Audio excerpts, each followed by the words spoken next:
Tim's News Explosion. Tim's News Explosion. Tim's News Explosion. Tim's News Explosion. Tim's News Explosion. Tim's News Explosion. Tim's News Explosion. Tim's News Explosion.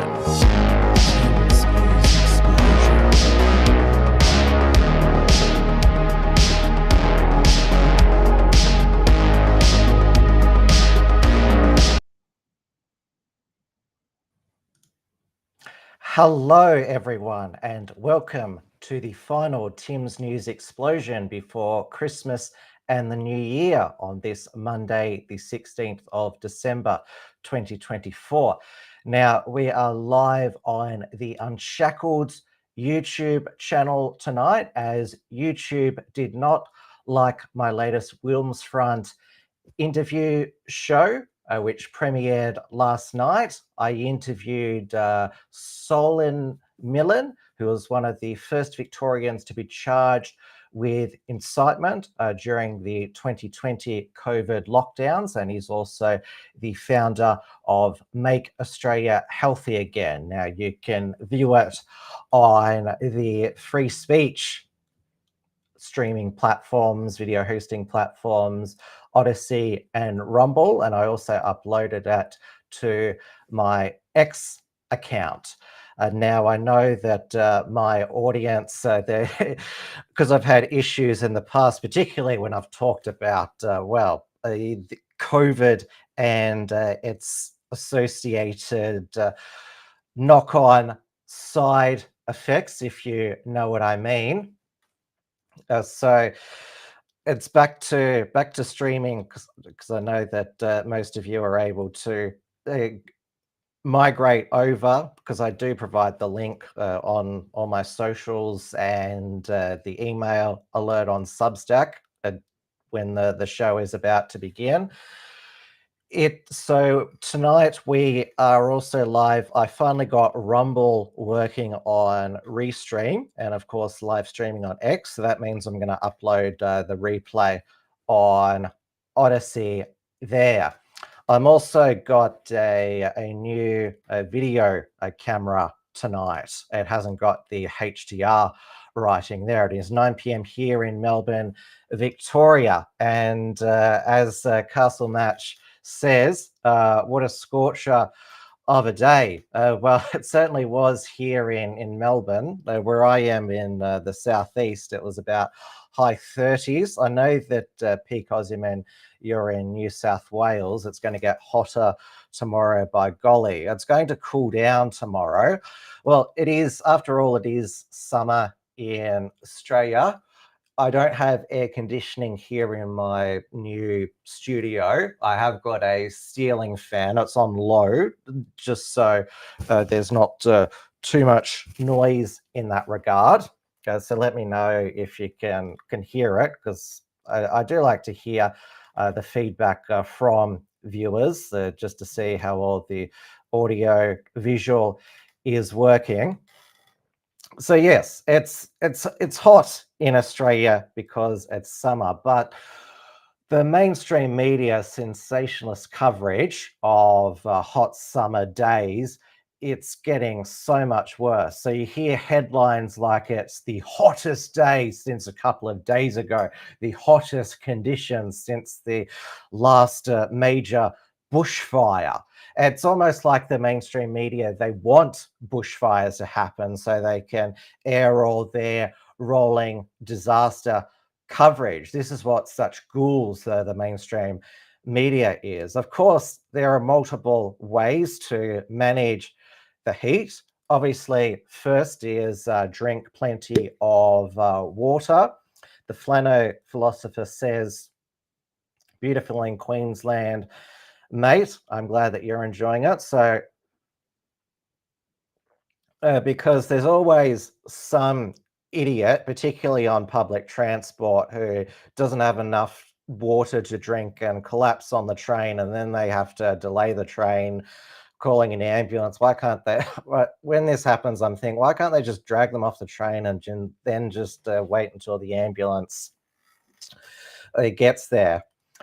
Yeah, the mainstream media, they all of the hot days, they have the ultra searing red for hot days. There was some, I think it was 7 News saying it's catastrophic fire warning. There wasn't by the Victorian fire rescue emergency. So they were just making that up. It was fake news, and they say you can tell in their coverage tonight that they seem to be a bit disappointed that there's not some substantial more fires. So of course, another way to make sure that you can get through and also enjoy a hot day is, of course, cool down at the beach or the pool. Melbourne is around Port Phillip Bay. We're surrounded by beaches. They're all free for the general public, and also there's your local swimming pool. Obviously, you do have to pay to get into those. But yeah, there's multiple ways that, and I couldn't believe that I saw one of the state Greens MPs and that disgusting Victorian Socialist candidate Jordan Vandenberg, Purple Pinger, saying there's no air conditioning in public housing towers. Well, because it isn't.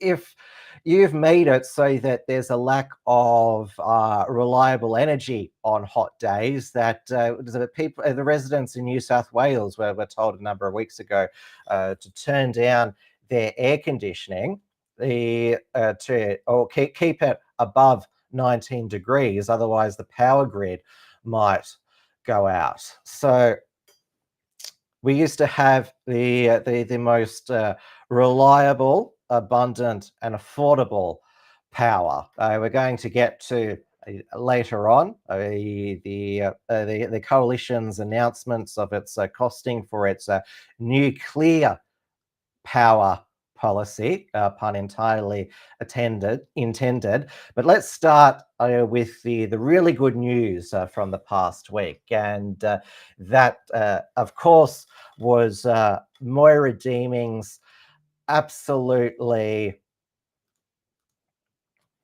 a slam dunk, total victory in her defamation case against Liberal leader John Pesutto. So the judgment was delivered on Thursday morning by Federal Court Justice David O'Callaghan. The trial lasted for 3.5 weeks. So he awarded Moira $300,000 in damages, found that Pesutto defamed Deeming on 5 separate occasions in a 3AW interview with Neil Mitchell, in an ABC TV interview with Michael Rowland, at a press conference with his leadership team, and in the Liberal Parliamentary Party Room expulsion motion, and of course the Errorfield dossier, which defamed Kelly J. Keane, who of course was the main organizer. It was part of her Let Women Speak a tour of Australia, the Melbourne leg, back on 18th of March 2023. And Moira Deeming assisted her with helping her get there safely using the Parliament House entry. So John Pesutto defamed Kelly J. Keane and another organizer, Angie Jones, alleging that they had far-right extremist neo-Nazi associations. Now, John Pesutto settled a separate action brought against him by those 2 women and published an apology on his website that was left up for 60 days. It was revealed because he said that he made a small contribution to their legal bills, which he got a political staffer to wire the money to Angie Jones and Kelly J. Keane's legal firm, which is the one where fellow TERF Catherine Deves works at. So this caused a bit of internal friction in the you would say there's lots of different different squabbles within the turfdom, if you want to call it, and this just added to it. So this is it here. So so it was a former staffer, Xavier Boffer, who made the payment to the law firm, which Kelly J. Keane and Angie Jones knew nothing about. That it wasn't in the deed of settlement. But obviously, that was revealed in the Australian and on Sky News on Tuesday. But of course, both women were ecstatic with the result of the judgment, the release of the judgment on the Thursday. I was ecstatic, and it wasn't just a vindication for Moira, but for all of us who have falsely been defamed as fascist neo-Nazis. At the last Women Will Speak event a few months ago, one of them called out on the megaphone, Timothy Williams is a well-known Nazi. I think at the next Let Women Speak, Women Will Speak event, as well as just marshals to make sure that the women and the speakers are kept safe, but also there should be lawyers as well, ready to serve concerns notices. That's the first document in a defamation proceeding for any one of the Antifa crowd, trans Tifa crowd, who calls out Nazi.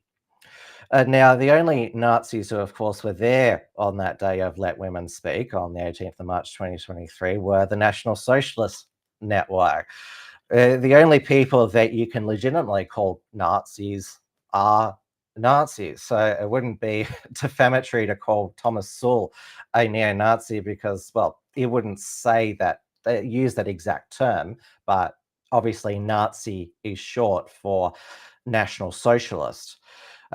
Castle Match says 300,000 seems like nothing for ruining her entire career, right? Well, it still doesn't look like she'll be let back into the Liberal parliamentary room, even though she was expelled under false pretenses. And so Justice Callaghan, he was particularly scathing of John Pesutto in his judgment on it when he was describing John Pesutto's cross-examination. So he described, it was a 250 page judgment. So he said he described Pesutto's testimony as untrue in parts, evasive in others, disingenuous and unsatisfactory. He noted that the indirect time Pesutto spent in cross-examination, was about 4 days, was due to in considerable part to his inability or refusal to give simple answers to simple enough questions, but he stopped short of finding that Pesutto deliberately lied, said, "I'm unable to conclude that he gave dishonest evidence, as infuriating and as responsive as much as his evidence was." Justice Callaghan ruled what we had all thought about John Pesutto when he decided in a panicked frenzy to decide to go on this campaign to expel Moira Deeming from the parliamentary Liberal Party room, that he was concerned about the political mileage Dan Andrews was making about it. And so that, which of course he back then X was Twitter, so the algorithm was different. So we're seeing all of these left-wing accounts who never vote for the Liberal Party, and he was thinking, my God, oh, this is so bad. And you saw in the meeting that he had where he ambushed Moira along with his other leadership team, Deputy David Southwick and Upper House Leader Georgie Crozer, where they're like, you've ruined our latest attempt to nail Dan Andrews once and for all. Pete Osman says, why doesn't that Munchkin resign already? He's a goofy gooper. Well, he came, did a press conference in front of the Liberal Victoria brand. Like nothing nothing had really happened to him. That he hadn't just been found to have defamed a fellow parliamentary colleague, and it's not just the $300,000 damages that he has to pay Moira Deeming, but also pay his own and Moira Deeming's legal bills, which could be around $2 million. And it's also been revealed that a year ago he rejected a no apology settlement for Moira Deeming's team for $100,000 plus costs. That's how stubborn he was in all of this. And now, in the aftermath of Pesutto saying that he said in his press conference that Victorians deserve a better leadership. Well, they do, and you haven't been providing it. So on the Friday afternoon, Sam Groth, who is the Liberal member for Nepean, a former professional tennis player, decided that he would try and serve an ace against John Pesutto by resigning from the front bench. He's previously said he's got ambition to lead the party, but it turned out to be, at that stage, a fault because there was no move against John Pesutto's leadership, no other resignations from his shadow cabinet. Bev MacArthur, who's a upper house Liberal MLC, called on Pesutto to spill the leadership positions. Bev MacArthur was at the last Women Will Speak event and was hit by an egg that was thrown at the women from Trans Tifa. Castle Match says, does Pesutto have the money to pay? Well, Jeff Kennett, the former Victorian Liberal Premier who was helping bankroll Pesutto's legal defence, along with the other two living former Victorian Liberal Premiers, Ted Baillieu and Dennis Napthine, Jeff Kennett said, let's pass the hat around again to fundraise for John Pesutto so he doesn't have to face bankruptcy. He could become as bankrupt as the state of Victoria.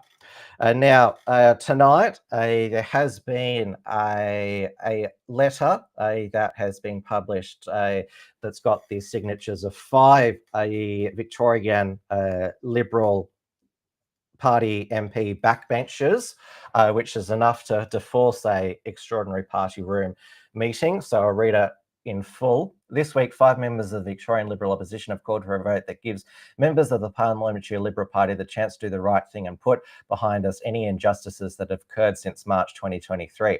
It is a simple matter of fairness, as Justice O'Callaghan judgments makes clear. The justification to put to the party room for Moira Deeming's expulsion was fundamentally flawed. Liberal Party members, indeed all Victorians, expect their elected Liberal members to act with integrity and do the right thing by our colleagues as we would by the state. A vote for this motion would show that we take these expectations seriously. As a team, we look forward to closing this sorry chapter for good and moving on rapidly with decency and integrity. The Victorian people need strong and cohesive Liberal representation more than ever before, as debt and crime spiral out of control and the cost of living crisis become unbearable for so many hardworking Victorians.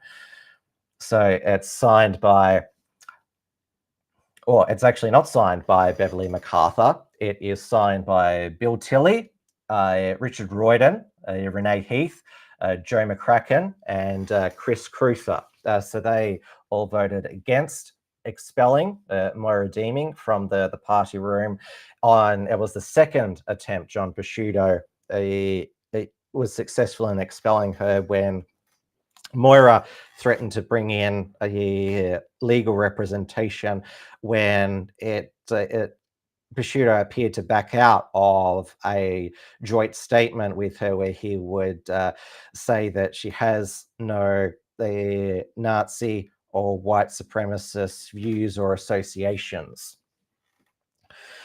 So I don't know when this new special party room meeting will be held, whether it won't be held until the new year or before Christmas. Former Victorian Liberal leader Matthew Guy, who lost 2 elections to Dan Andrews, said that critics to John Pesutto's leadership should, quote, shut up. So yeah, that was there you go. So Pesutto, we're all amazed that he has lasted this long in the job after shitting his pants after the Let Women Speak event. And there was this excellent cartoon that was published by Mark Knight in the Herald Sun the next day. So it has Moira Deeming with her Let Women Speak shirt saying, "I have spoken." And the scales of justice, the sword has dismembered John Pesutto, and he says it's just a flesh wound, which of course is a reference to the Monty Python character, the Black Knight, and the Holy Grail. I reposted this on my X account, saying that John Pesutto, he didn't just he didn't just shoot himself in the foot, which is what former Liberal Victorian Treasurer Kim Wells described John Pesutto as having done to himself, and it went a bit viral on my repost on X, which I really didn't expect to, not to sort of trumpet my own horn there, but yeah, it got 93 reposts, 335 likes, and that was in part because Kelly J. Keane herself reposted it. So Kelly J. Keane, she has said that she wants to come back to Australia.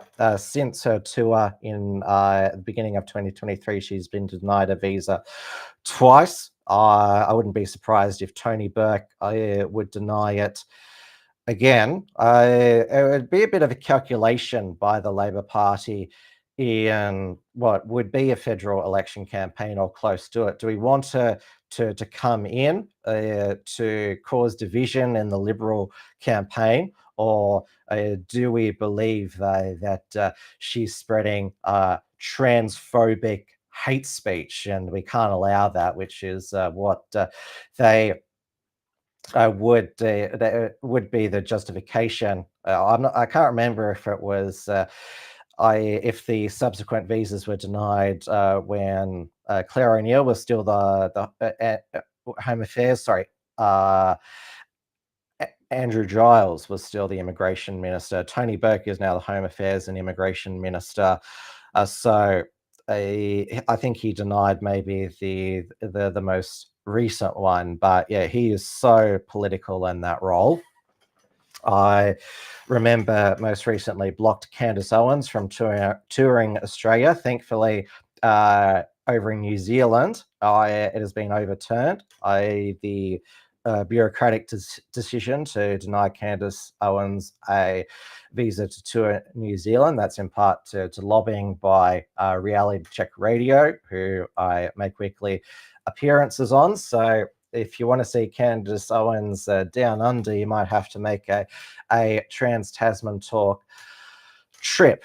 But let's keep on the good news for the moment. So the next bit of good news that we got on the Friday was that Dr. William Bay, who was suspended by the medical regulator, APRA, for saying in two Facebook videos questioning COVID vaccine safety. And so they suspended his medical license to practice medicine. They listed those two live streams, and also when he confronted the National Conference of the Australian Medical Association and confronted the Chief Medical Officer at the time, Paul Kelly, who's also now interim, the interim director of the Australian Centre for Disease Control. So accused Paul Kelly of lying and gaslighting doctors, and I won't read the rest of what he said, since this is why YouTube took down my interview with Solomon Millen was.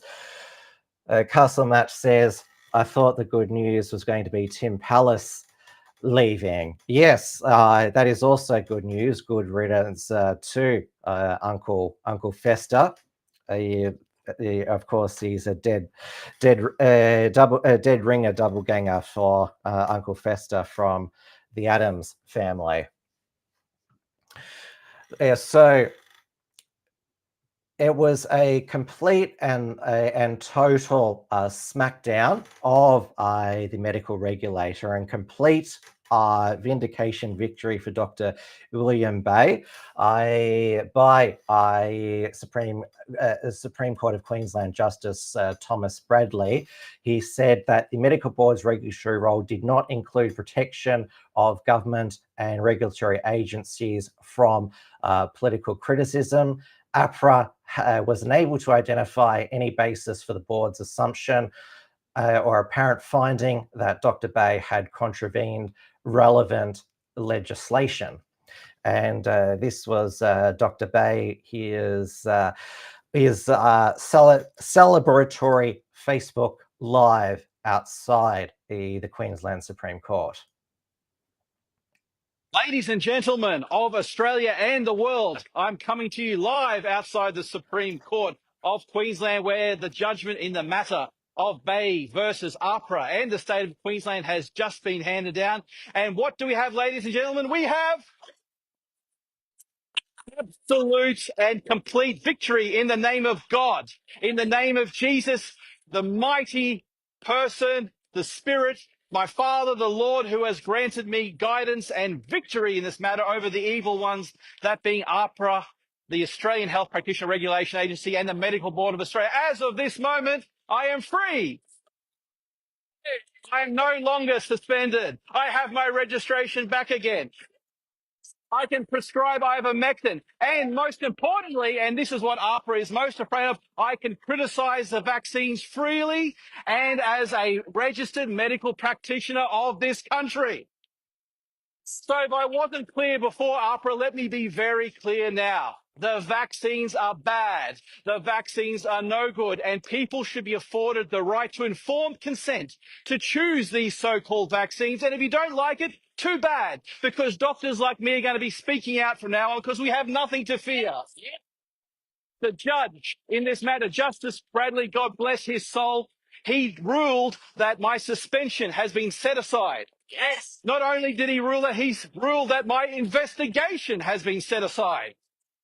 He ruled that the costs for this matter would be not only paid to Queensland, but paid by APRA itself. He even ruled that the matter going to the tribunal is dismissed as well.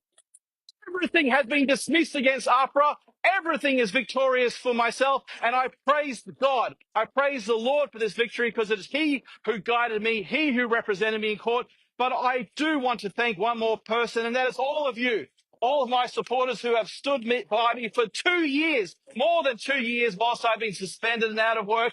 It is you who this victory is for. It is you who have earned it. You believed in goodness. You believed in justice. You believed in truth. Some of you believed in God. And together we have won.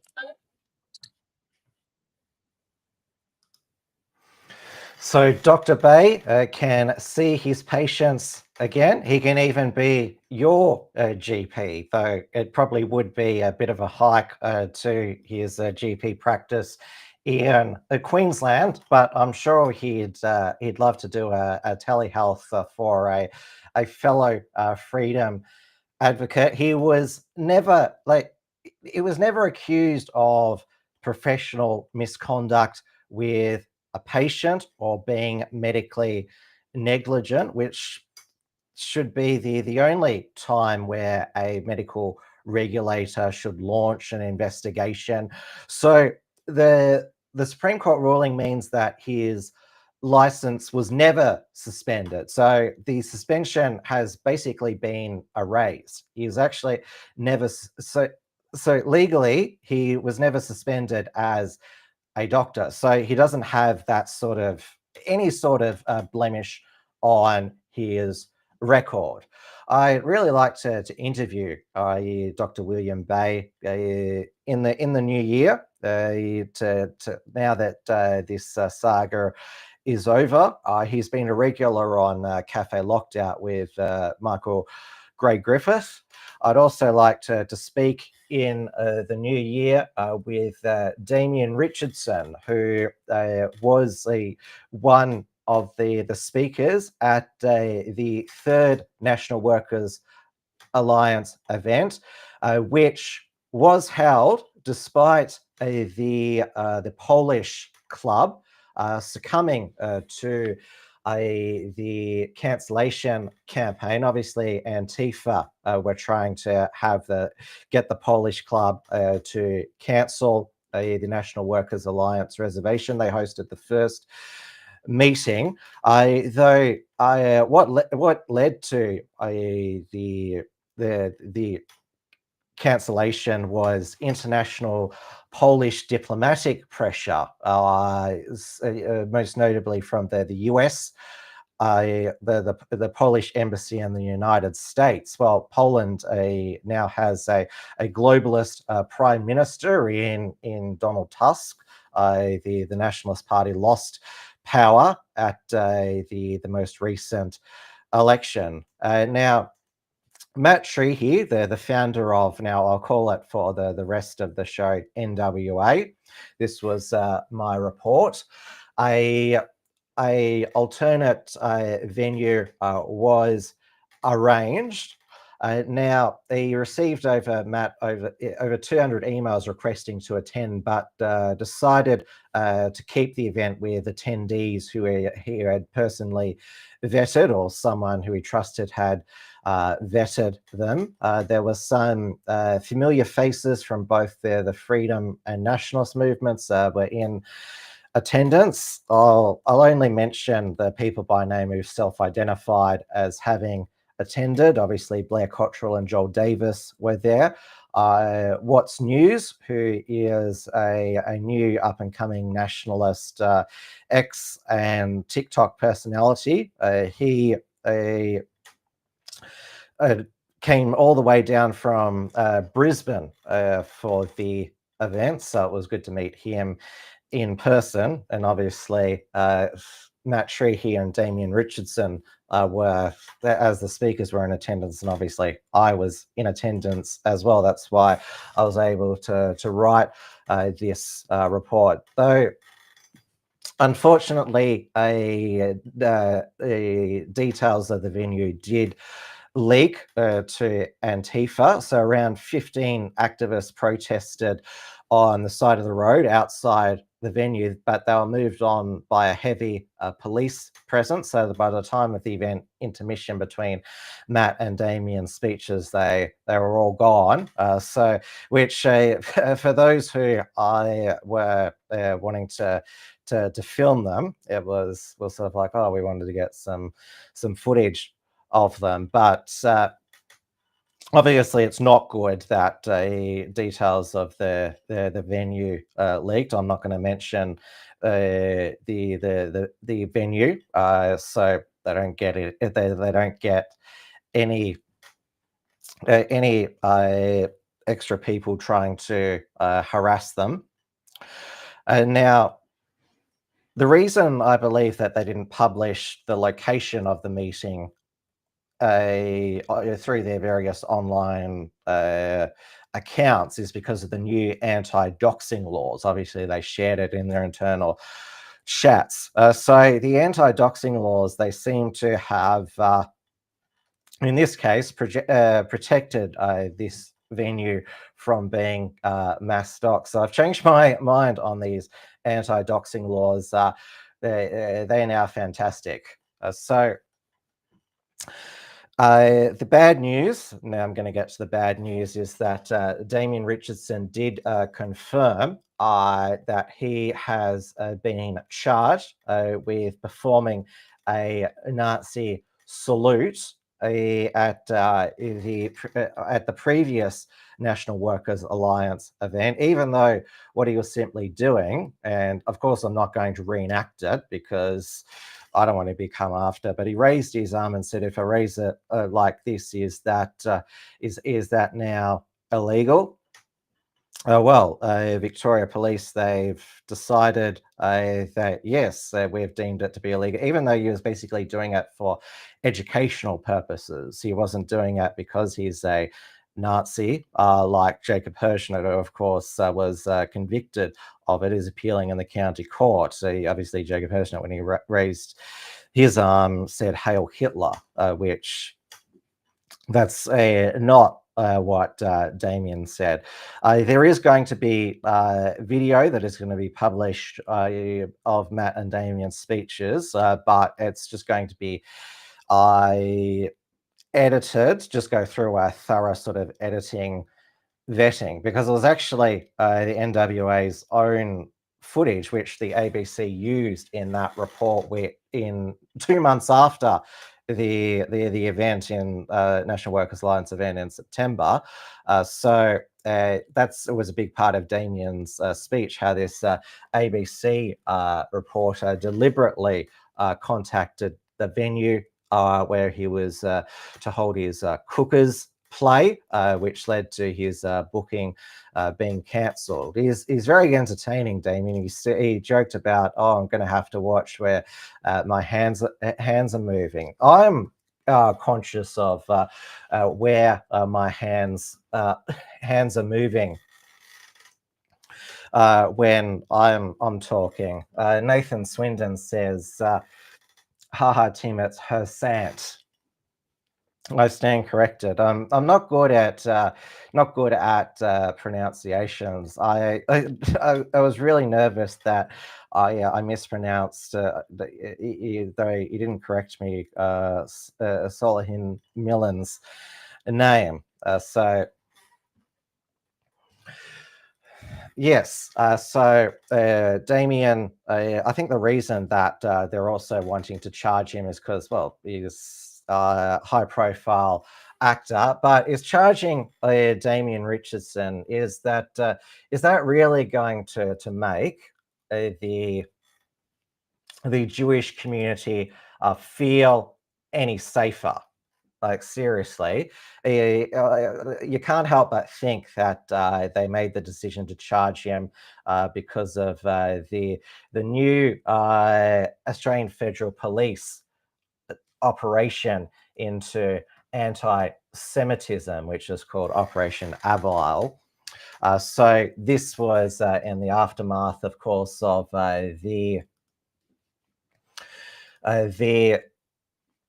Abbas Israel synagogue attack, arson attack last week, which is being called likely terrorism by Victoria Police, even though they haven't apprehended the 3 suspects. Now, the reason I was able to pump out a lot of reports last week is because I sprained my ankle because I was looking at my phone coming downstairs. That's such a typical millennial thing to do.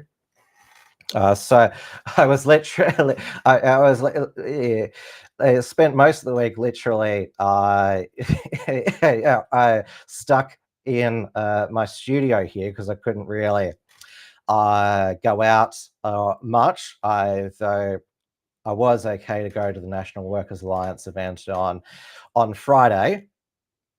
I was a bit like that Rear Window guy from that Alfred Hitchcock movie. So I wrote this in the aftermath of the promise from Chris Minns, the New South Wales Premier, and Jacinta Allen, that they would support more anti-free speech laws in the name of protecting multiculturalism. Chris Minns made his remarks in the aftermath of there was a second round of anti-Israel vandalism in the eastern Sydney suburb of Wallara, where many Jews live.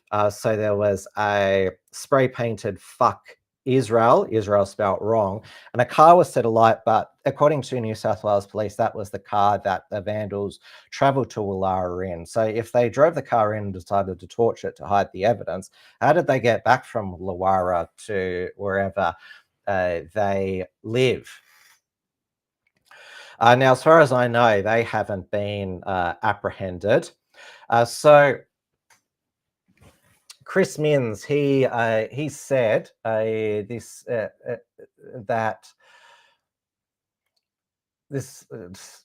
this is the part of the the quote that he said, that he said he would consider introducing further hate speech laws. Minns claimed the reason why Australia does not have a First Amendment to protect free speech as the United States is protect the multicultural community that has been built up over decades. And I asked the point in this question, if multiculturalism has been such a success in Australia, as our leaders claim, why are laws needed to enforce multiculturalism? If multiculturalism is meant to be harmonious and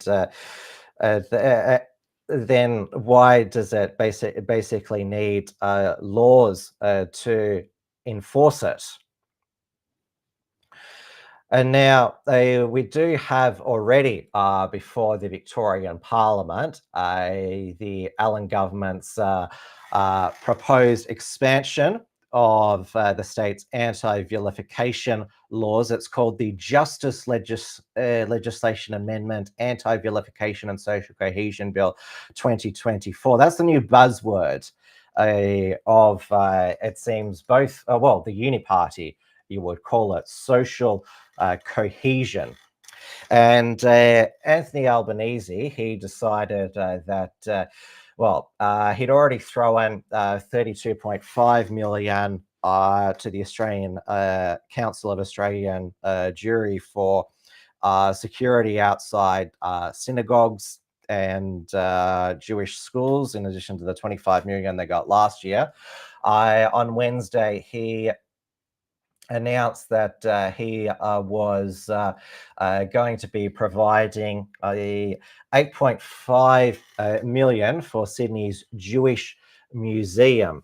So it's called the Centre for Jewish Life and Tolerance, which will sit alongside the Sydney Jewish Museum. And Anthony Albanese, he said that the Jewish community, they are avid supporters of multiculturalism. How's that working out for their feelings of safety in Australia at the moment, and also how they've supported in Indigenous rights? Obviously, the most prominent Australian Jew who's an example of that is Mark Liebler, who was on one of the Voice Referendum Council's advisory board, and also supported in the 90s doxing One Nation members because people didn't know who racists were.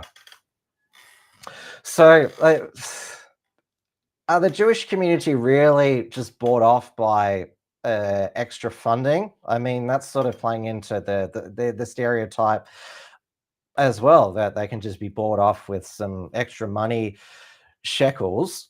That there's been we've got to make it look like we're doing something about anti-Semitism. Here's a few more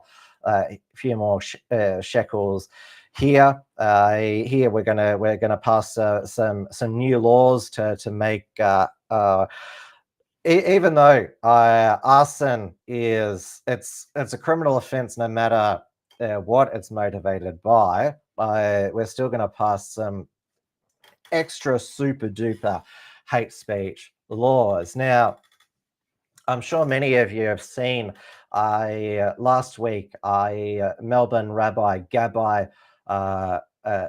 Cultman. This is what he told 9 News. It's time to get tough. We need a COVID-like response to anti-Semitism. Reports. A COVID-like response.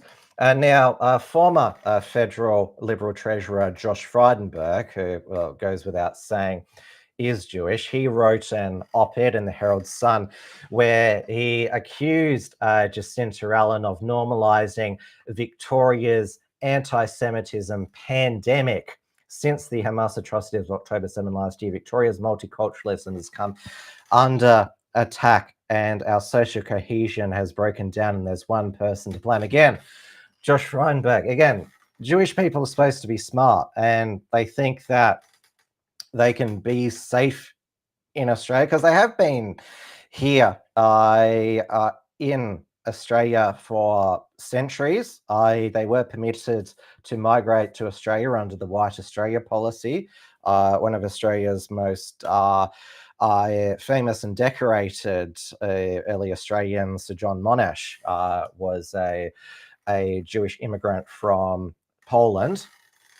So they were safe in Australia until, well, there was a lot of this multiculturalism. So, and also calling this a pandemic of anti-Semitism, calling for a COVID style response. So what is it? Is there going to be, do lockdowns and masks work against anti-Semitism? Is there a vaccine that you can take that cures anti-Semitism? And of course, but the thing is, COVID was a novel pathogen. The pandemic is declared when there's a novel pathogen. And of course, anti-Semitism, it's called the world's oldest prejudice. So you could call it a epidemic, but you couldn't call it a pandemic. That is just hyperbole.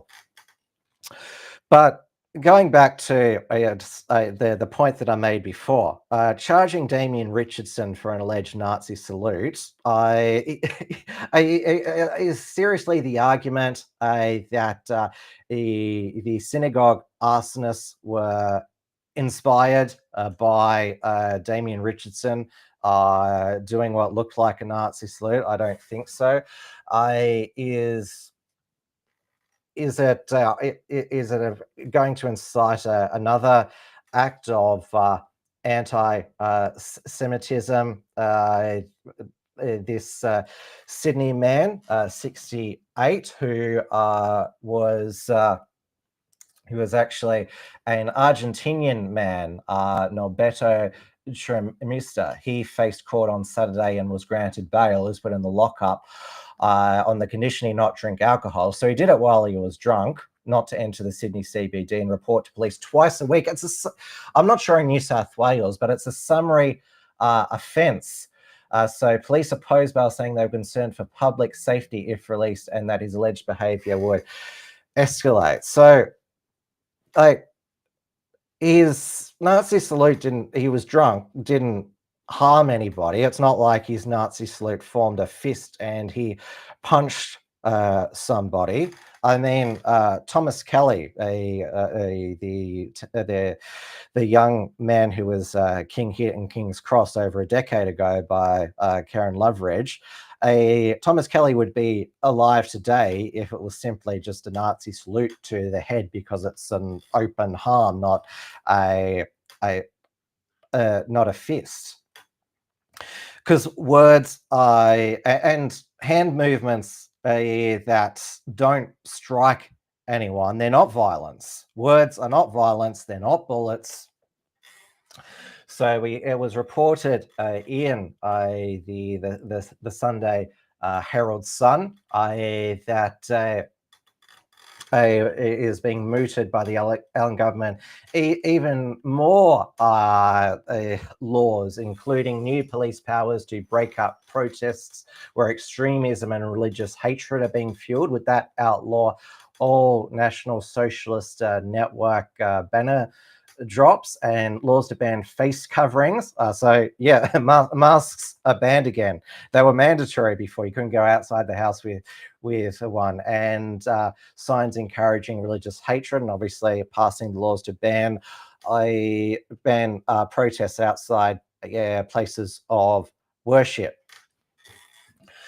But this could also be a loophole. Like National Socialist Network, they could hypothetically, if they didn't want Antifa to protest one of their events, hold it in a place of worship. I remember that this is going back to the beginning of 2021. Ricardo Bossi held a Australia One event in Melbourne at a church which me and Margot attended. That was before Ricardo Bossi lost his mind. I mean, all of his former Australia One former colleagues such as Craig Cole, they've all disassociated and disavowed him. Margot says they won't pull up the hijab. Well, the hijab itself doesn't cover the face, it just covers the hair. Obviously, Fatima Payman, you can still see her face when she speaks, so we can still see her mean girl facial expression. Now, she talked about there's all this condemnation of anti-Semitism, but what about Islamophobia? Because there was this Adelaide school bus that was set alight last week at midnight. Belonged to an Islamic school. I saw Sky News try to play this down, actually. James McPherson and Tanika DiGiorgio saying that, oh, you wouldn't know it belonged to an Islamic school unless the writing was there. The police said it was a opportunistic crime. Yeah, even though you haven't apprehended the suspects in the synagogue firebombing, it's already been declared likely terrorism. There was a Greens Senator Maureen Faruqi has reprimanded her chief of staff, Anton Issa, for alleging, hypothesizing that the Adass synagogue arson attack was a false flag. He posted on his, I think that looks like Instagram. I think it's deleted it now. Can someone tell Albo that doing the bidding of the pro-Israel lobby isn't a vote winner, particularly among communities that have traditionally voted Labor? I'll also add that we don't yet know the full details of the attack. It could very well be a white supremacist or somebody enraged by the genocide or a Zionist false flag. They've done this before, but I suspect Albo is trying to weaponize the moment to further a Zionist agenda, criminalize criticism of Israel under the banner of anti-Semitism. Dave Sharma, the Liberal Senator for New South Wales, former Australian ambassador to Israel, said that pro-Palestine rallies should be banned now in the Sydney CBD, that's a pretty big call to say that certain kind of protests should be banned. Now, it was reported in the Herald Sun the next day that so there was a Melbourne rabbi who said who was shaken after explosive device allegedly thrown from car in St Kilda. It had allegedly been thrown from a car, almost landed inside his baby's pram. So this was near Yeshiva Primary School, 8:50 on November 27, when he saw an object on fire fly on the path out front of him. So the rabbi, who said he's previously copped anti-Semitic slurs from motorists along busy roads, that he froze before hearing a loud bang. There was a lot of smoke. Just kept thinking, if it landed inside the pram, it could have killed my baby. Police sources say the device appeared to be a firecracker. 2 men aged 24 and 23 from Hampton East have been arrested and interviewed by police. At this stage, police have no evidence to suggest the incident was racially motivated. So the rabbi who spoke on the condition of 100% anonymity said he was 100% sure he was the target. Now, also there was in Western Sydney on the weekend, there was some anti-Islam graffiti. Fuck Islam was sprayed upon I can't remember what it was. So, but the thing about particularly the Liberal and National opposition is that they believe that anti-Semitism deserves exclusive and unequivocal condemnation. It should not be. It should be especially disavowed, condemned. It should not be lumped in with Islamophobia or any other form of condemnation of racism or bigotry. And now, Peter Dutton, this past week, in wanting to pump up his Australian patriotism credentials and the lead up to Australia Day, said that he would only stand next to the Australian flag because, of course, Albanese and his ministers, they stand before 3 flags: the Australian flag, the Aboriginal and Torres Strait Islander flag, and the Aboriginal flag. And often the Australian flag is obscured in the press conference.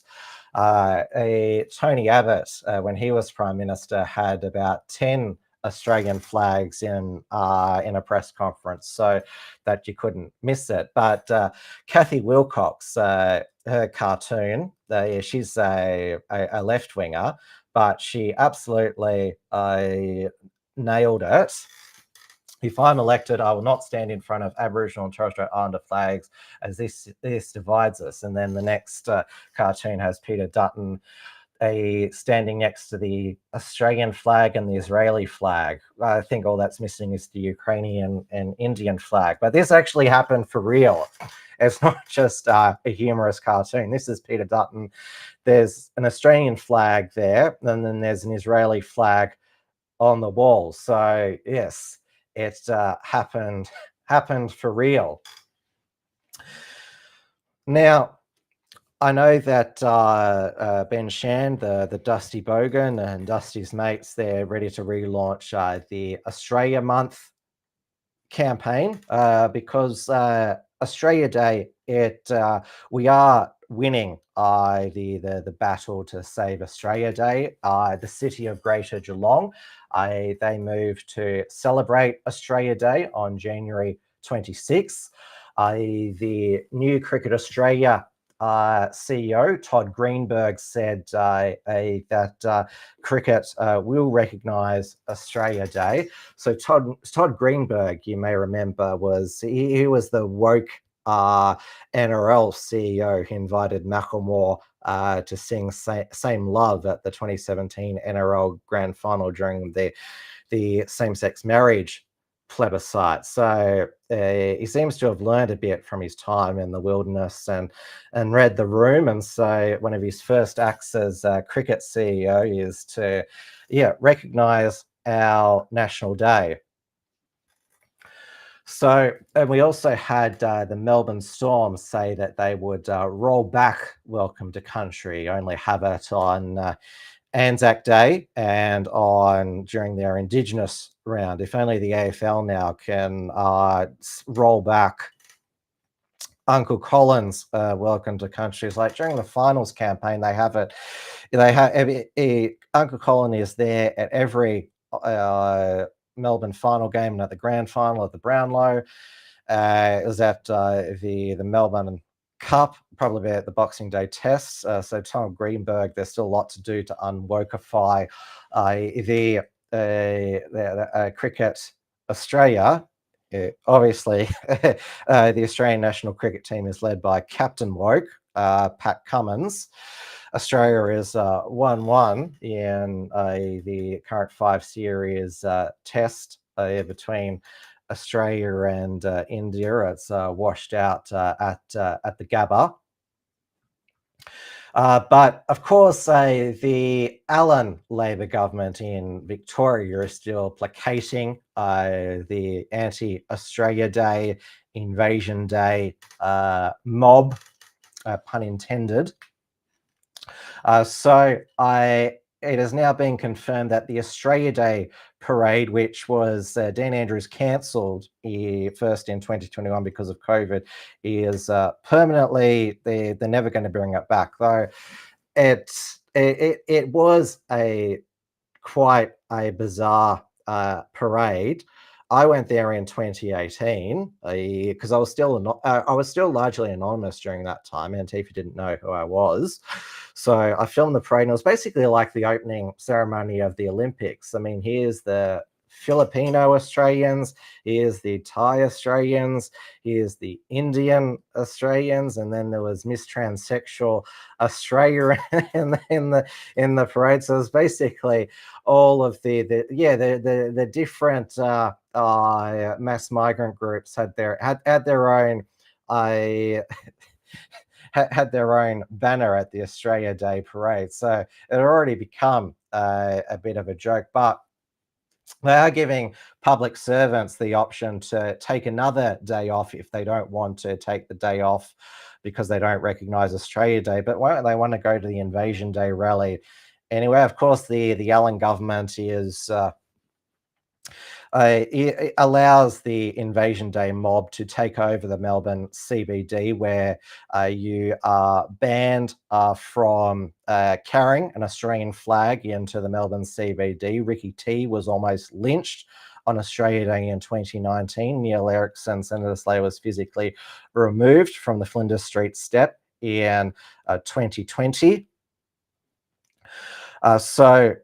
Yeah, the Allen government is still placating these people. They have the first People's Assembly negotiating a treaty, and they've also canned the Australia Day Ambassadors program from the Department of Premier and Cabinet. They say local councils can have their own ambassador, but it's not Australia Day ambassador, but it's not going to be led by the state government. So clearly trying to secure the base. Though there's going to be an electoral test for the Allen Labor government in the new year, as there is going to be for if he survives this extraordinary meeting of the Liberal Party room, John Pesutto. There is going to be 2 state by-elections early next year. The Paran by-election triggered by the resignation of the Greens MP Sam Hibbins for having a consensual affair with a staffer while he was married with children. Labor are not contesting that. It's going to be a Liberal versus Greens seat, and also the state treasurer Tim Pallas, Uncle Fester, not only resigning as treasurer today, but as member for Werribee, leaving our state debt to balloon to $188 billion. In his mid-year economic and fiscal outlook, announced that the deficit for next year had blown out, and also an increase into the fire services levy, because you never saw a tax increase he didn't like. So good riddance to Uncle Fester. Now, even though he holds that seat by 11%, there's a lot of anger in the western suburbs against the Allen Labor government. There's been a lack of infrastructure investment there because it's a safe seat. Also, that's where it's become a new mortgage belt. lot of new housing around Point Cook and Wyndham Vale. And also the fact that new homes can't be connected to gas now, that's also unpopular. So yes, it's going to be a big electoral test for both the Premier and the opposition leader. It's still just under 2 years until the next state election. Now, as the politicians, the political year winds down and they go on leave, there's still been a few big announcements. So Anthony Albanese announced that he would be spending another $1 billion to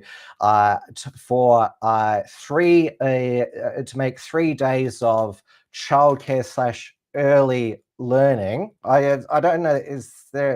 I'm not sure of the difference between childcare and early learning centres. Obviously, we've had preschool / kindergarten for quite a while now, but Albanese is also removing the activity test for this three days of daycare or early learning, whatever it's called, going to build 160 new childcare centres. So it doesn't matter if a parent the activity test requirement that a parent's working or looking for work is removed. So Fred Nile, the former leader of the Christian Democratic Party, described daycare centres as day orphanages. That seems what Anthony Albanese wants one of his legacies to be, that any parent, for any reason, can dump their children at childcare for at least 3 days a week.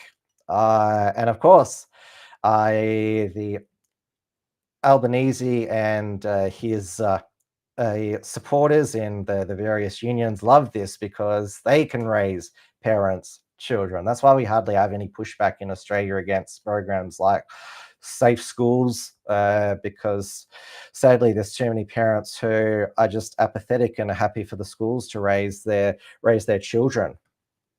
Exactly, Dawn Browning. Get them there early as you can. And also, going back to sport for a moment, Anthony Albanese announced that the federal government would be spending $600 million over 10 years to set up a NRL team in Papua New Guinea. Now, this is some sort of soft diplomacy to keep Papua New Guinea from falling under Chinese Communist Party influence. But the 18th team should be somewhere where it is like there's the city of Perth, who wants to host a NRL team, the Central Coast, Wellington in New Zealand, which of course are all first world safe cities, unlike the capital of PNG, Port Moresby, is one of the most dangerous cities in the world. I think it's in the top 10. And even though the NRL has played games in Port Moresby, Papua New Guinea, it's basically been FIFO. Fly in the teams in safe hotels, play the game, and then immediately fly out. It'd sort of be like if the AFL decided to have the 20th AFL team in the Northern Territory or in Alice Springs or Darwin. There has been over the past week two absolutely horrific, we have to say alleged acts of violence by youth home invaders. The one that has been absolutely the most, I would say, absolutely appalling, egregious, has been that a 2-month-old baby girl had her skull fractured, where one of the two home invaders used. So the mother was with her 4 children, including her 2-month-old baby girl, and one of the intruders struck her while she was holding a 2-month-old girl, and so she had to be flown to Adelaide for treatment. The 2 teenagers who have been charged with this home invasion have been charged with more than 300 other offences and been bailed 35 times. Now, there is a GoFundMe for the family and the baby. And you have to say it's courageous of the family to wanting to be identified, because a lot of the victims of Northern Territory crime, Alice Springs, do not speak out for fear of retribution. So this is, please support the Seguinza family as they're dealing with the aftermath of a horrific home invasion on December the 11th. So $53,000 has been raised. There is I'm not sure if it has the name of Antonia is the baby girl's name. So she was flown to Adelaide with her mum Nicole.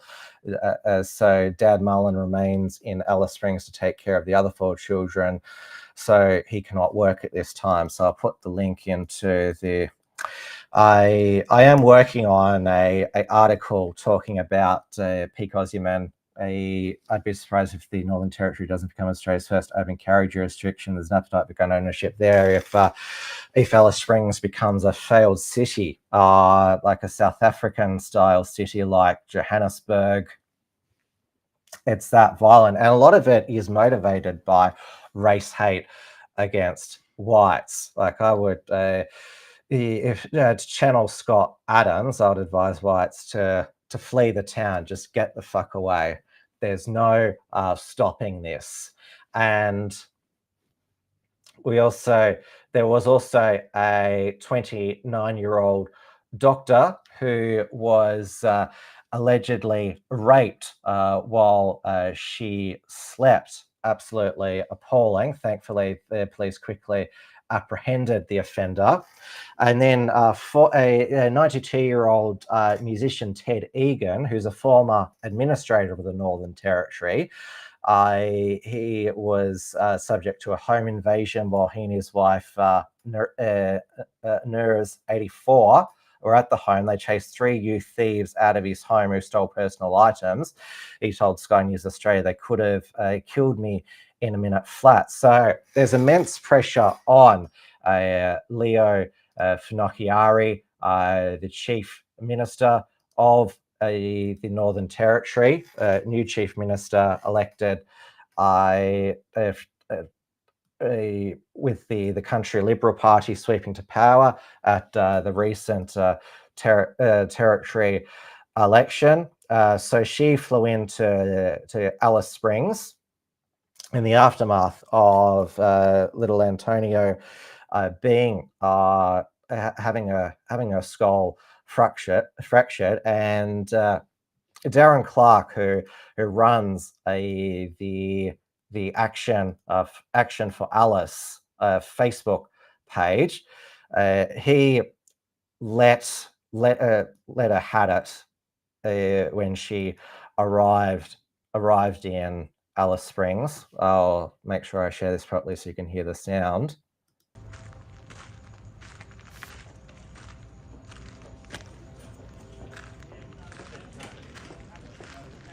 Where have you been, Chief Minister? Where have you been? Where have you been? We have a doctor raped. We have a woman and her baby flogged with an iron bar. You told us you were going to protect this town. Our women are scared. The place is terrified. You do nothing. You promised you would. You promised you would. Why is it taking you so long, Leah? Why? Hey, sorry, mate, I've got to move the car. Can you just stay over Yeah, you here, won't run please? me over, Thank champ. you.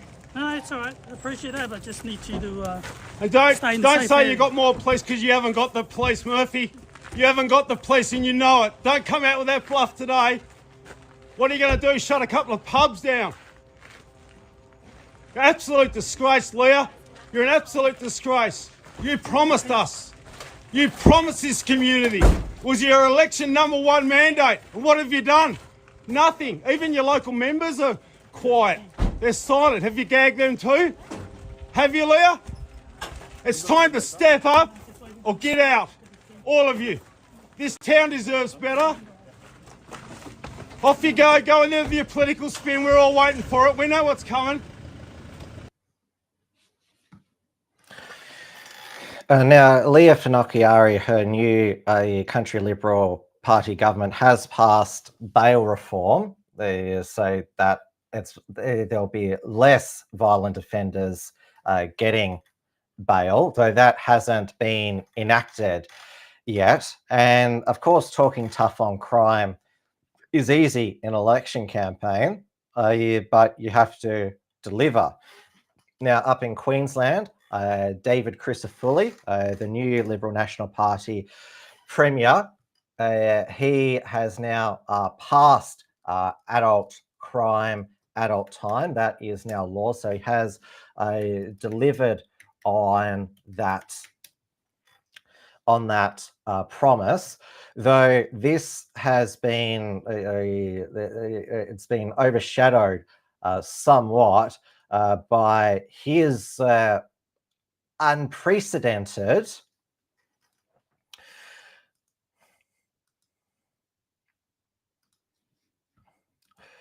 I'll just make sure that I get the window here back out. His unprecedented motion, which passed the Queensland Parliament last week, which gagged the Queensland Parliament for the whole of the 4-year term from discussing abortion or moving any amendments to Queensland's abortion laws. And not one of his pro-life MPs made a stand and crossed the floor, even though they would have the right to. So he was very spooked during the election campaign by Stephen Miles, campaigning on that the Queensland LNP we're going to reform the Queensland's abortion laws because Queensland has one of the most extreme abortion laws in the world, similar to Victoria, legalise abortion up until birth. And Robbie Katter was going to move an amendment to protect babies born alive. But Crisafulli, he said that, look, I'm delivering on what I said during the campaign. So I'm passing this gag motion. So, and his entire backbench went along with it. Even the supposed newly elected pro-life MP Amanda Stoker, used to be a federal senator, who's been to pro-life rallies in Queensland. She should not be allowed to show her face at the next pro-life rally in Queensland after voting for that. Absolutely disgraceful.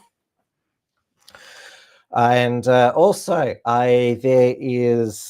there's been no discussion at all or pressure at all on David Crisafulli to restrict access in Queensland to puberty blockers, cross-sex hormones for under 18s, and to also to change back birth certificates in Queensland because they can, like in Victoria, if if a couple of people referee for them, they can change their gender on their birth certificate to whatever.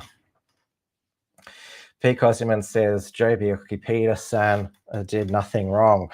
One of his most, I would say, one of his last most, I would say, quite a, you would say, quite extraordinary acts was removing condom vending machines from university campuses on moral grounds. Of course, the irony these days is nobody likes condoms. The gays now take a drug so they don't get AIDS from gay sex, and obviously there's a whole bunch of contraception that can be taken to avoid unwanted pregnancies. Peacock also says, remember when the chief minister was considered based at one point? Are you talking about Adam Giles, who, of course, had a Sky News program where he interviewed Blair Cottrell? Yeah, and of course, the irony of that if Blair Cottrell was a white supremacist neo-Nazi, why would he agree to be interviewed by a partly Indigenous man? So go figure there. But Adam Giles ended up losing his job at Sky News because of that, and now Sky News is the most scripted TV channel. I mean, Outsiders, it's totally scripted. Now, Peter Dutton, he released his nuclear energy costings last week. So he has promised by 2050, so they're released by Frontier Economics, they were costed by. So by 2050, there will be 38% nuclear, renewables 54%, and storage and gas 8%. Their net zero by 2050 plan with nuclear, they say, will cost 331 billion, and Labor's 594 billion. So they're, remember, rewiring the nation through the renewables transmission lines. Chris Bowen, the energy minister, thinks that he can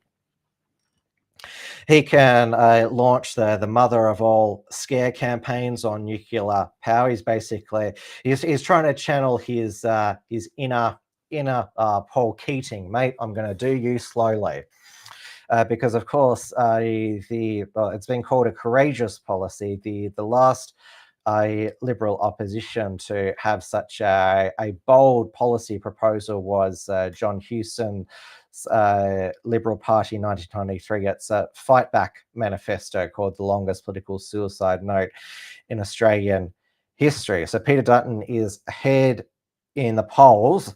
So he certainly has to, when selling this nuclear policy at the next election next year, whenever it is, that he doesn't have a John Hewson birthday cake moment. But he can definitely say that a nuclear power station will not make a birthday cake mutate into something else. So he could definitely say that. All right, now let's go over to the United States, where we are counting down to January 20th, 2021 for the second term of Donald Trump, becoming the 47th president of the United States. And he was named this week as Time Magazine's Person of the Year. Now, even though Joe Biden and Barack Obama have also been Time's Person of the Year, it used to be called Man of the Year. They say, oh, well, Adolf Hitler and Joseph Stalin were also Time's Person of the Year. So say, doesn't necessarily mean that that he's a great person for being on the cover of Time. It sort of reminds me of that. What's his name? That One Smith in Harry Potter.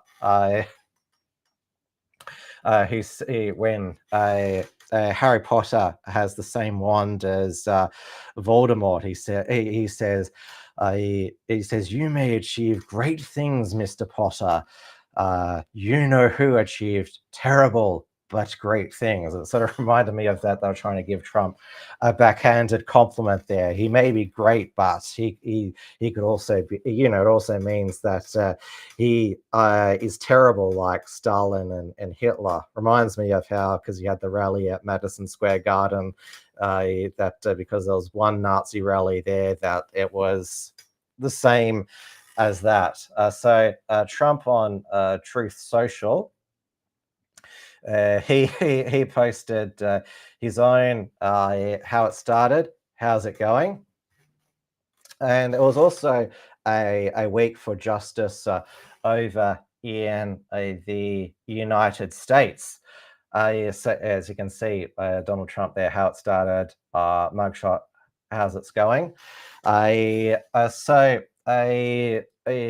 Donald Trump, he is the sentencing in his hush money case has been indefinitely deferred. And yeah, Jack Smith's special prosecutor investigation is not going to go any further now. And Donald Trump, he just received a cool $15 million from ABC News America, because their anchor, George Stephanopoulos, who Donald Trump has called George Sloppodopoulos. Well, he was very sloppy in his defamation of Donald Trump when interviewing Nancy Mace, a Republican congresswoman from South Carolina, who, of course, has taken to stand against biological men in the women's restroom in federal government facilities. He said to Nancy Mace that Donald Trump had been found liable for rape, referring to the E. Jean Carroll lawsuit. It wasn't for rape, it was for sexual misconduct. So yes, a $15 million, ABC News agrees to settle, probably because they didn't want in discovery all of their internal memos being made public. Now, George Sloppodopoulos, he used to work for the Clinton administration. Of course, Bill Clinton, he has been accused of rape by Juanita Broderick, was sued for sexual misconduct by Paula Jones, and of course, remember his desecration of the U.S. White House desk with Monica Lewinsky. The American Crime Story doco-series Impeachment has just dropped on Disney Plus, so I might watch it there. Of course, the latest impeachment is the South Korean president, who's like, sorry for martial law, but yes. So yeah, impeachment is it's not just a US thing. Now Daniel Penny, who was acquitted last week of all charges relating to when he restrained Jordan Neely, a violent homeless man on the New York subway who subsequently died. So the jury found he was exonerated of all charges. So Donald Trump and J.D. Vance took him to the Army-Navy College football game. The mainstream media, they still claim that he's a killer. They describe him as a killer. So they're still trying to, and of course there's this homeless man. He had a history of violence against women, particularly like George Floyd as well. Now, Nancy Mace, who I mentioned before, she was assaulted by a transgender activist on the grounds of the US Capitol. Would this be called a insurrection? So Mace said that the person was a male trans activist. So their name is James McIntyre. So he goes by the he, him pronouns. Is from Cook County, Illinois. So how does that help your cause to say that trans women are not a threat to women's safety if you assault a woman? I just beats the logic in me, but of course, these Antifa, trans Tifa activists, they're mentally ill. So yes, that looks like yes, James McIntyre looks like Chaz Bono, Cher's daughter turned trans son. So Nancy Mace, she is not going to be deterred. She said that your trans violence and threats on my life will only make me double down. FAFO, which stands for fuck around and find out. Hashtag hold the line. So my new camera battery just ran out of battery. Can you still hear me? Yeah, so what I need to with this camera is also get a what's called a dummy battery to plug into a power cord, but because it has no actual power cord in it. So you can all hear me. See, you can all hear me, even though you can't see me. Obviously, you can see my stock photo here. The show goes on. I guess this is a sign that I should speed it up. So we had the other big crime story is the arrest of Luigi Managgini, who has been arrested over the assassination of United Healthcare CEO Brian Thompson in New York. He was arrested at a McDonald's in Philadelphia. An employee recognized him, which all of the class warriors who say that he's a hero for assassinating a healthcare CEO who they claim has killed people by denying coverage.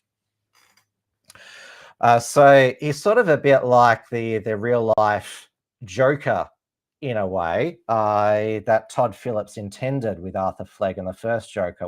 He intended for Arthur Fleck to be an anti-capitalist vigilante because his first three victims are young merchant bankers. Of course, he doesn't Luigi Mangione, he doesn't come from he didn't have a poor, abusive childhood. He comes from a wealthy, privileged background, went to Ivy League college, and like a lot of all socialists, they are rich kids. Now, what has added to this is that he has been dubbed the hot assassin. And this is not so. His trial is going to be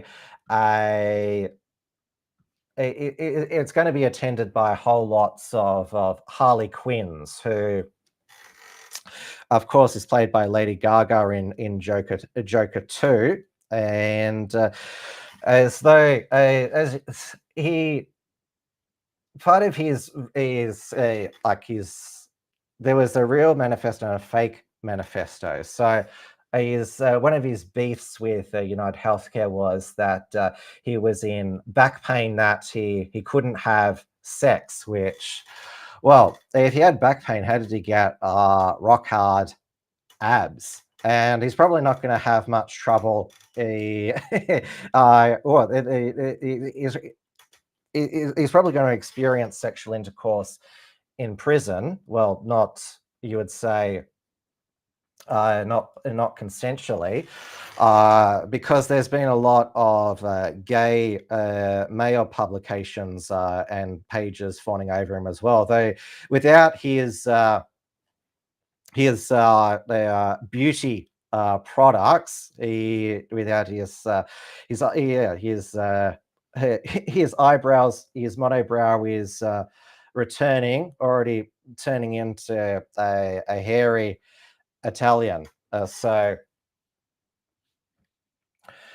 yes, but this is nothing new. Murderers having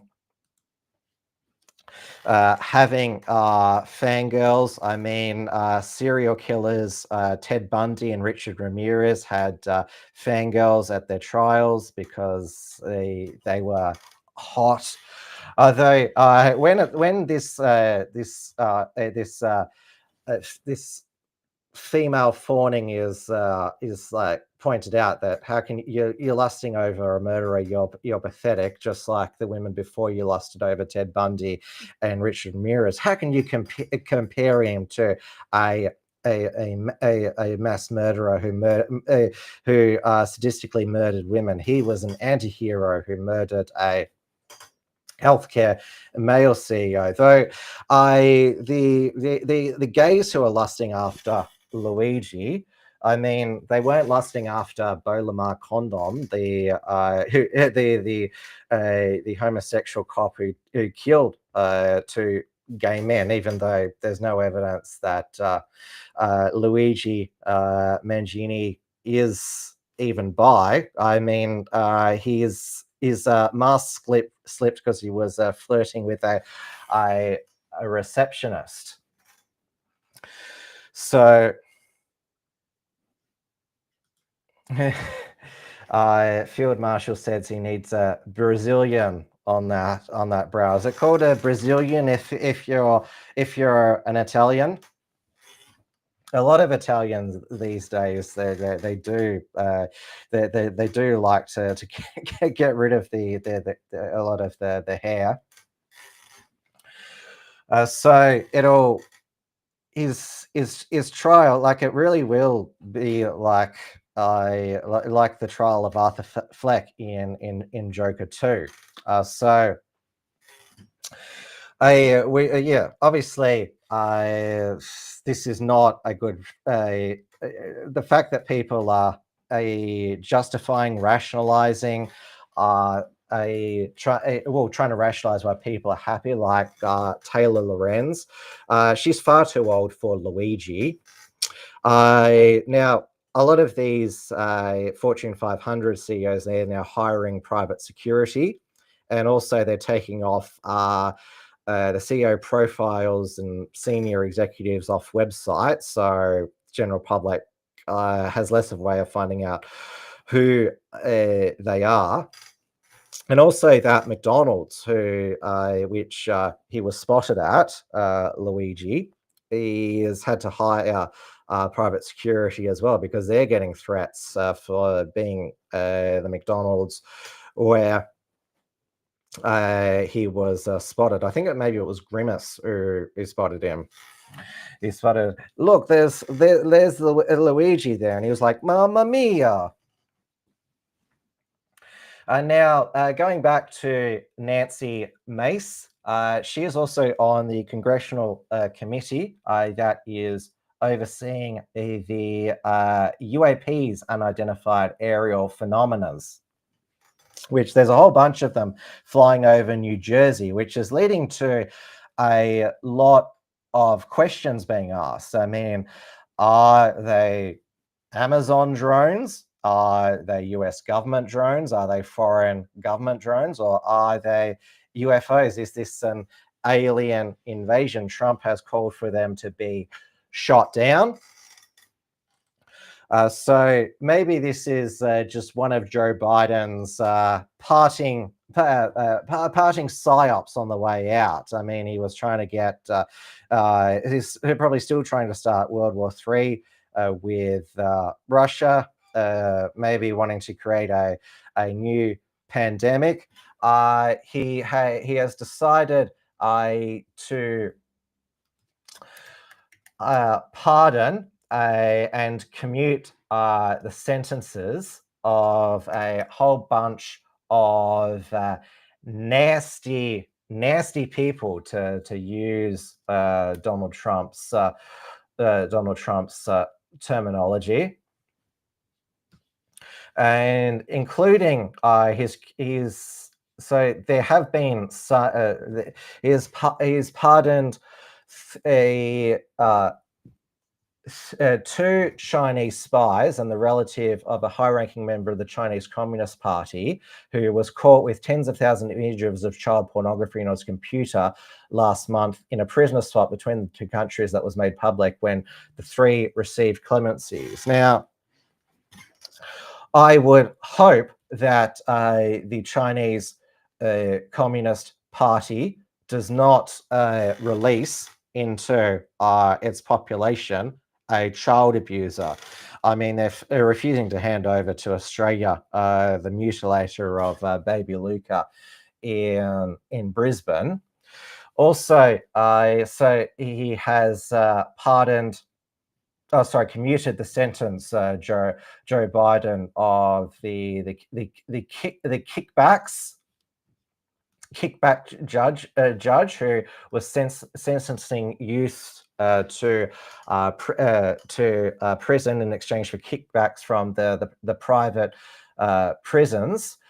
So he has pardoned and commuted the most people, either pardoned them or commuted their sentence in out of all the presidents, and he could give preemptive pardons to Liz Cheney, Adam Schiff, and Anthony Fauci. I would say do it, because it would demonstrate that they're all guilty. So yeah, what happened to no one is above the law? Well, if it's a mate of it seems Biden's CCP friends, then of course people are above the law or can have a get out of jail free card. Now, Candace Owens, she has been labelled Anti-Semite of the Year by Stop Anti-Semitism. She has been accused of being an anti-Semite for interviewing a survivor of the USS Liberty, where a Israeli warship during the Six-Day War in 1967 killed 33 former members of the USS Liberty and injured hundreds others. They claim that it was just a simple mistake, and the US government basically said, yep, we forgive and forget, just like how Peter Dutton and the Liberal opposition want us to forgive and forget Israel for killing Australian aid worker, for Israel killing Australian aid worker Zomi Franken in a mistaken airstrike on World Central Kitchen convoy. Now, of course, Ben Shapiro, in his response to the Groypers, so he said, and I'll do the rest, the USS Liberty incident happened over 50 years ago. You couldn't genuinely care so much about your people getting killed so long ago. You must have an ulterior motive to bring up an historical event like one now. And of course, many people pointed out that, because Ben Shapiro says, well, you're so obsessed with an event that happened 50 years ago. Well, you're obsessed with an event that happened 80 years ago. I will probably not fly to Auckland to go and watch Candace Owens in February. Is that when it's scheduled? So yeah, I'll probably skip that. I wasn't planning to see her in Australia. Well, I didn't think the tour would even happen. Anyway, now let's go over quickly to the UK news. The Health Secretary in the Starmer government, Wes Streeting, announced an indefinite ban on puberty blockers, which there was an emergency ban by the Sunak Conservative government before the election. That has now been made indefinite by Wes Streeting. He himself is a gay man who, there's many gay men, and many of them are members of Gays Against Groomers, who, like, obviously they were many of them were gender non-conforming growing up, are worried that they would be trans made into girls by predatory teachers, and when they've just grown up to be just gay men. So this was the speech that he gave to the House of Commons announcing the indefinite ban. Decisions. Since coming into office, I have renewed this order twice, continuing restrictions until the end of this year. This was done jointly with the Health Minister in Northern Ireland, and I updated the House via written statement. While the temporary ban was in place, I asked the Commission on Human Medicines to look at the current environment for prescribing puberty blockers, and we launched a targeted consultation. Madam Deputy Speaker, the Commission is an independent body made up of leading clinicians and epidemiologists, which advises on medicine safety. They took evidence directly from clinical experts, consultant paediatric endocrinologists, and patient representatives, including representatives of trans people, young people and their families. After thoroughly examining all the available evidence, they have concluded that prescribing puberty blockers to children for the purposes of gender dysphoria in the current prescribing environment represents, and I quote, an unacceptable safety risk. Of particular concern to the Commission was whether these children and their families were provided with enough time and information to give their full and informed consent. The Commission on Human Medicines found that children had received prescriptions after filling out online questionnaires and having one brief Zoom call with prescribers from outside the UK. Consequently, they have recommended that the government should extend the banning order indefinitely until a safe prescribing environment can be established for these medicines. On the basis of their findings, I am acting on the Commission's advice to put an indefinite order in place to restrict the sale or supply of puberty blockers through a prescription issued by either a private UK prescriber or a prescriber registered outside the UK for under 18s. This is the advice from expert clinicians, the Independent Commission on Human Medicines, based on the best available evidence, and follows the cautionary and careful approach recommended by Dr. Cass. The legislation will be updated today and will be reviewed in 2027, along with an updated assessment of the safety of the prescribing environment for these medicines. Now, puberty blockers can still be issued as part of clinical trials. Now, what exactly does that mean? Does that mean they're still going to experiment with puberty blockers on children as just part of some trial? That sort of sounds quite, that you're still willing to have children as lab rats. So the indefinite ban will be reviewed in 2027. Now, Pauline Hanson in Australia again has reiterated that she wants the federal parliament to look to investigate puberty blockers in their use on Australian children. The only state or territory major party leader who has said that that she's willing to follow the UK's Cass Review's advice is Libby Metham, the Liberal opposition leader in Western Australia. There's an election in March 2023. She sadly is way behind in the polls. I think that's why she's sort of trying these bold you would say, bold, making these bold culture war stands. Now, also, there was the jailing for life of Muhammad Noor Idlu for raping and killing an NHS worker when she was on a park bench.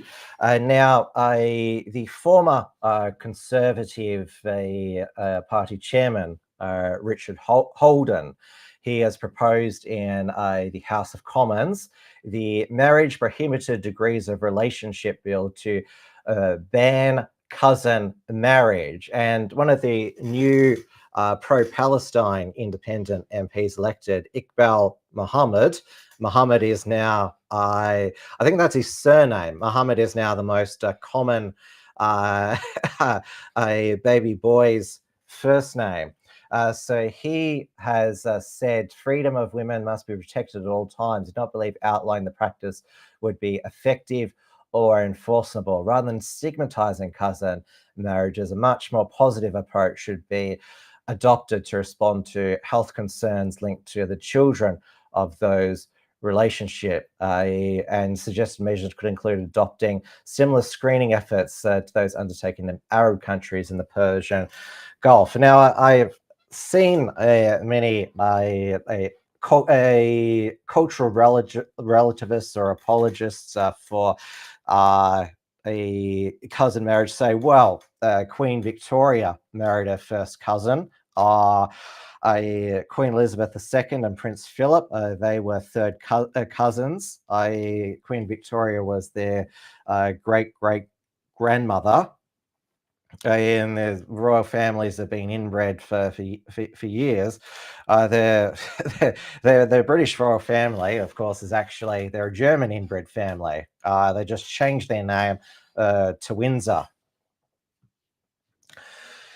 Now, the final story that I will comment on, and this is exactly what she wants, this Lily Phillips, who, well, wants to be more famous than all the other OnlyFans girls. And so she actually had a documentary filmed about her warm-up to sleeping with 1,000 men in a day. So Lily Phillips, 23 years old. So she broke down after, well, clearly it would be emotionally and physically draining, sleeping with 100 men in 24 hours.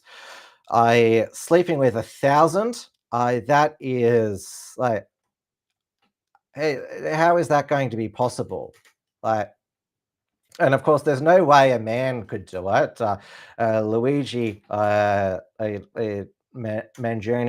is the only man I could think of at the moment who could get 1,000 women volunteering to sleep with him. But yeah, this is her talking to the documentary maker Josh Peters, which, of course, this documentary was made to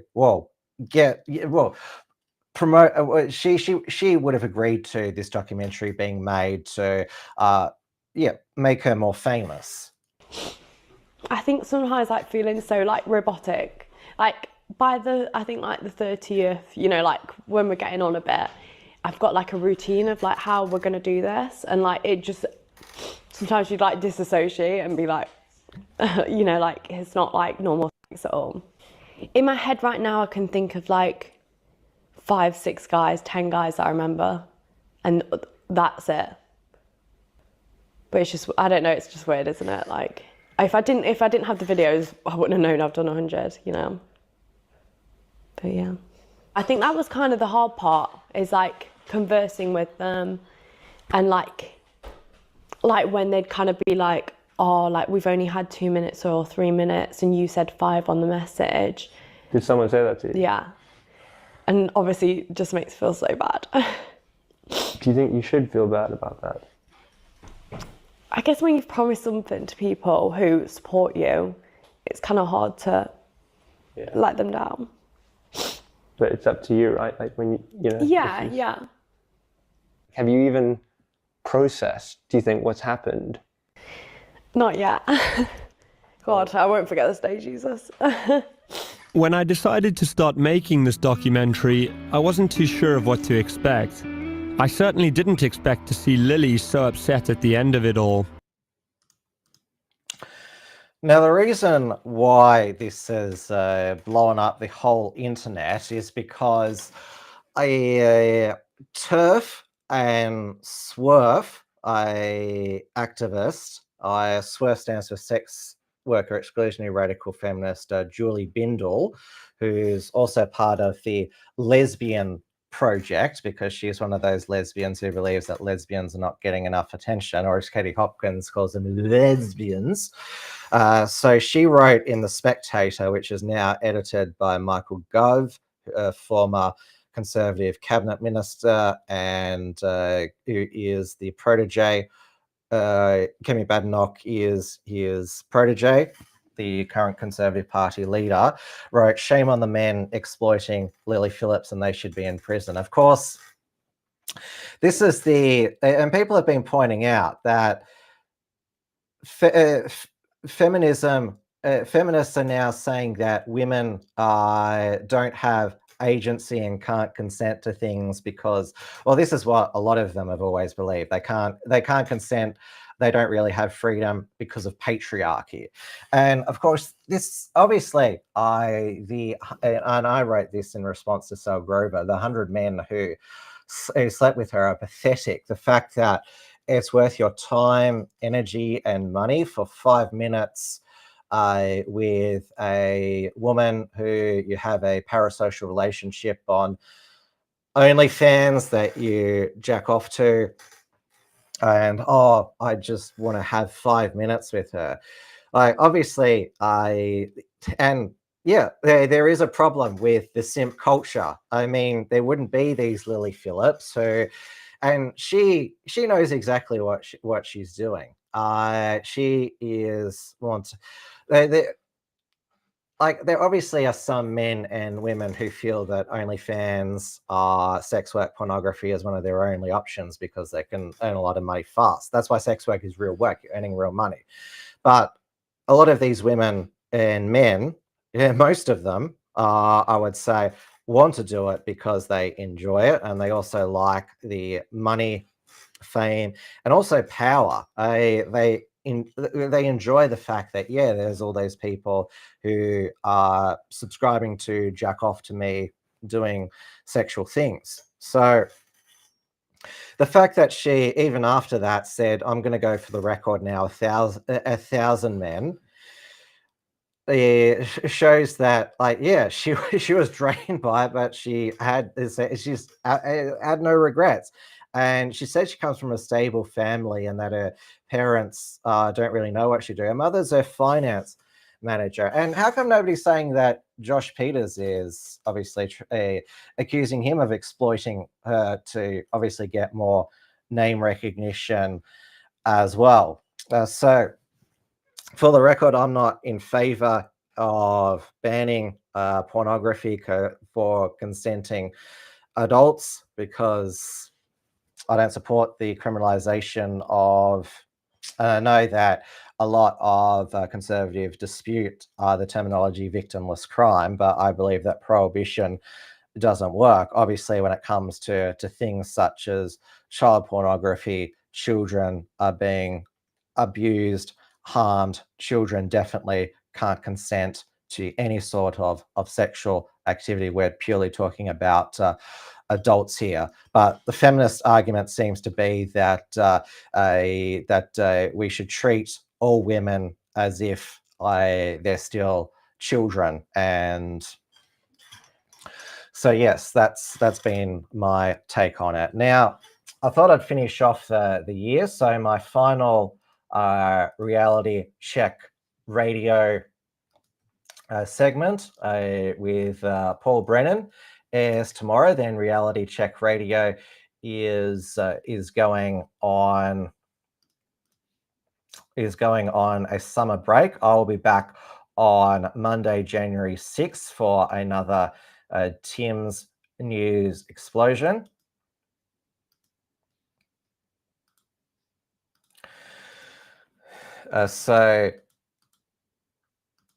Paul Brennan is their breakfast presenter, who I do a weekly Wilms report on every Tuesday morning, and of course Dewey DeBoer hosts the dialogue every Monday from midday to 2 p.m. New Zealand time. And Dewey DeBoer decided, and I thought I'd play this just to towards the end of the show.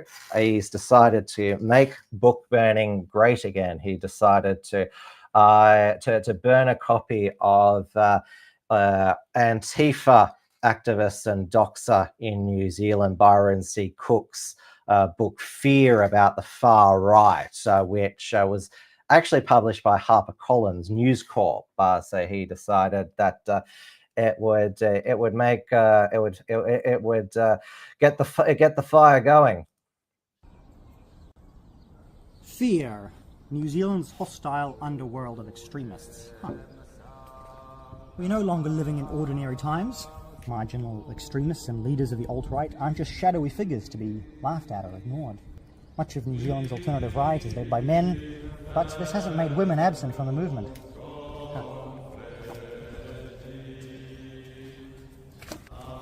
Dad, can we please roast marshmallows? No, son, it's poison.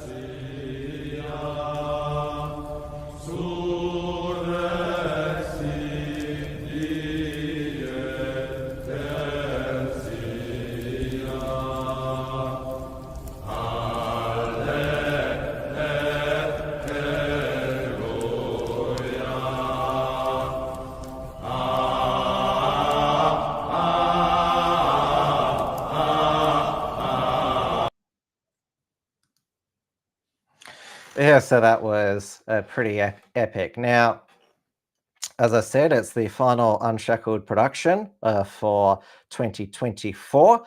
So I will be back with Tim's News Explosion, as I said, Monday, January 6th. I'll be back with more Wilmsfront interviews in the new year. And also Richard Wollstonecroft will be back with more reports from Tiger Mountain in the new year, and I'm sure we'll have many more Unshackled productions coming up. Now, remember, I cannot do this without your support, and obviously, by supporting Unshackled Productions, you'll be, if you want to donate, it'll help get me a dummy battery for my new camera, so the power is constant and the battery doesn't run out. So you can take out a premium membership at the unshackled.net, which I still publish the Unshackled articles, which I've been doing this past week. So bronze $5 per month, silver $10 per month, $100 per year, gold $25 per month, $250 per year, or platinum $50 per month, $500 per year. And then, of course, on Substack, the unshackled.substack.com/subscribe, you can take out a monthly $5 per month, annual $50 per year, or founding member $500 per year. That's where the Unshackled Productions archive is, and also where I send out the email alerts for upcoming Unshackled Productions. So thank you so much for your viewership and support all throughout 2024. Have a Merry Christmas and a safe and happy New Year, and I will see you on the other side. So, and also enjoy the summer as well. Enjoy the heat. Go to the beach. Enjoy the great outdoors of Australia. Thank you very much. Good night, everybody. Tim's News Explosion. Tim's News Explosion. Tim's News Explosion. Tim's News Explosion. Tim's News Explosion. Tim's News Explosion. Tim's News Explosion.